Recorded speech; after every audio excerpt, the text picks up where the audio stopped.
Bank நிஃப்டியில் at money strike price வந்துட்டு ரொம்ப டிஃப்ரெண்ட்டாக இருக்குது, ஆல்மோஸ்ட் 400 பாயிண்ட்ஸ். ஸோ இந்த சினாரியோவில் என்ன ஆகலன்னா, மார்க்கெட் கீழே இறங்கிச்சுன்னா புட் ப்ரீமியம் ஒரு 20% தான் மூவ் ஆகும், ஆனால் கால் ப்ரீமியம் 40% டிகே ஆகும். ஸோ இது ஒன்றும் மைண்டில் வச்சுக்கோங்க, மறந்துட வேண்டாம். யார் கண்டுபிடிச்சிருப்பா இன்னைக்கு 53 ஒரு மேஜரான சொன்னேன், பட் நம்ம இண்டிகேட்டர் கண்டுபிடிச்சிருச்சு.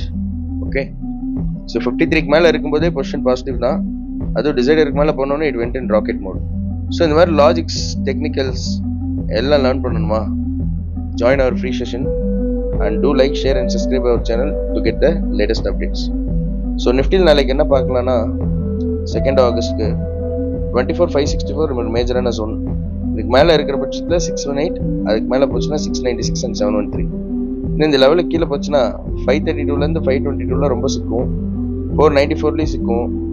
494 பிரேக் பண்ணிடுச்சுன்னா நல்ல டவுன் மூவ். ஸோ இன்னொரு விஷயம், நாளைக்கு நிஃப்டி எக்ஸ்பெரி தேர்ஸ்டேலேருந்து டியூஸ்டேக்கு மாற்றிட்டாங்க, கொஞ்சம் நல்லாவே அன்சர்டனிட்டி நடக்கிறதுக்கும் வாய்ப்பு இருக்குது. So trade safe, see you, bye bye, take care.